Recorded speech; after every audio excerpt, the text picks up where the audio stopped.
Hey folks, welcome to the Mediocre Cover Band Guitar Guy. How's everybody doing today? Happy Thanksgiving to everybody in Canada today. It's the official Thanksgiving holiday. We did dinner yesterday, as I mentioned, and I'm turkeyed out. It's great. It's a great feeling. Um, my pants and I said goodbye this morning when I tried to put them back on. I'm sure down the road we'll meet again, just not today. Um, Thank you first and foremost for the feedback of yesterday's video. It was awesome. Really, really appreciate it. Appreciated people sharing with me, what they did when they were gigging in terms of how many guitars they took on to a gig. One guy had a really great comment about trying to cut things back a little bit by having a guitar that's got the push-pull split, split your humbucker, split coil. And it eliminates bringing a guitar for the heavier and cleaner stuff, right? And I thought that was a brilliant idea because I'm bringing a drop pedal to eliminate a guitar, so I can go half step down. And I thought that was awesome. That was a good piece of advice. So that's something we all should look into. And I'm sure other people have thought about it, just not me. So it was good for me. So thank you for that. Really, really appreciate it. But it's kind of spawned another question. Would you play an expensive guitar at a gig? And to my first question, I asked, like, how expensive are we talking? Because I don't really know. I know what expensive guitars are, but I don't really know if there's like a set limit to what you would say, fuck, that's awfully expensive to bring into a club and play. But the reality of it is, the guy came back and said, well, what about if it was a $5,000 guitar? And I was like, oh, okay, well, my first car was about that much money. Now, I'm also old, so cars weren't as expensive back then as they are now. You weren't paying 13 grand for a 10-year-old fucking car, right? But anyway, I thought about it, and my response was, it depends on the gig. Like if I was playing a shitty old dive bar type gig where there was no security, Darnell's in Paradise, for example. No, because they've only got a barmaid behind the counter.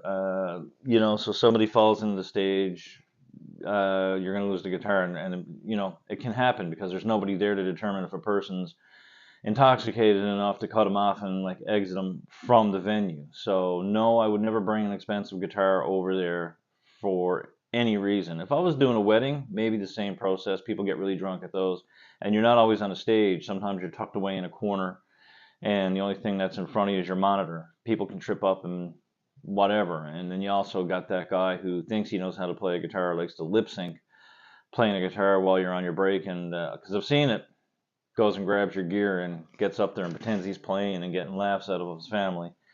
And then you're thinking to yourself, motherfucker, that's like a $3,000 guitar. Um, and they don't know, right? Because they're A, drunk, B, they don't know the prices of the guitars, and two, they're just shitbags as humans for touching shit that doesn't belong to them and thinking they're entitled to. But I don't know. I don't think I would bring like that into a dive bar. If I was playing a festival where the guitar is with me most of the day and, I'm going up on stage with it and I'm playing an hour long set, or even if I'm doing a whole set and the guitar is with me the whole while, I would probably just because I'd want to. I mean, we all want to play all of our gear at gigs. I said that yesterday. And, some people look at it, well, it's a tool, it's this, it's that. But I'm not in a financial situation to replace a $5,000 guitar because the other end of it is it can be stolen, and I've seen that as well, where venues have had great security, but somebody's walked up on a stage because the security guy is flirting with the waitress or the barmaid, or bartender, whatever you're into, and like you know, somebody goes up onto the stage and just walks off with a guitar. That happened here probably about 7 years ago when Club One was actually open. A guy walked out with a Paul Reed, $4,000 Paul Reed Smith. And I'm still not sure to this day if it was ever returned to its owner, but that shit happens all the time. So I'd be a little bit wary of it. The bass player in the band that I'm currently in, we have a rule of thumb: we don't leave guitars behind after sound check. So if we sound check at 6 in the evening and the gig is not until 10:30, 11 o'clock, or 9:30, the guitars come back home with me, or wherever I'm going. If it's back to a hotel room, or if it's going to stay in the car with me because we're going to get something to eat, at least I know it's locked up in the trunk or whatever. But So that's my take on it. I don't know what your take is on it. Like, do you have the same philosophy that if it's a certain gig, you know it's a safe gig, you'll take the guitar. If it's you know, a shitty gig where you're on a low stage and they have no bouncers, like the Trippin gets a lot of flack when it was like back in its heyday. Like, I mean, it was a busy club, but like the bouncer up to Terry was just he was so fucking on top of everything that like shit like that would never happen. If somebody went near the stage and he noticed we were getting agitated by it, he had him out of the club or he had him in the back of the club, whatever. He knew how to de-escalate situations. But like I said, you go to other bars, not so much, right? You got, and I've seen it happen. A guy walked up on stage and, you know, kissed Tammy while she was singing. So, because there was no bouncers in the bar, there was nobody there, just the lady working behind the bar. And she was probably 5'2", 105 pounds soaking wet. So therefore, if they can get up to that access, they can surely do damage to your guitar or any of your equipment for that matter, right? And because I've seen all sorts of stuff. I've seen guys lose Helix Line 6s where they've had, like, on their inaugural gig, beer thrown into them.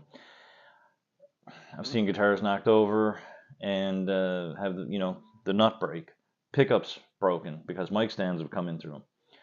So those are all things to take in consideration. Anyway, guys, I'm going to leave you alone for now. And once again, please like and subscribe if you can. I'd really, really appreciate it.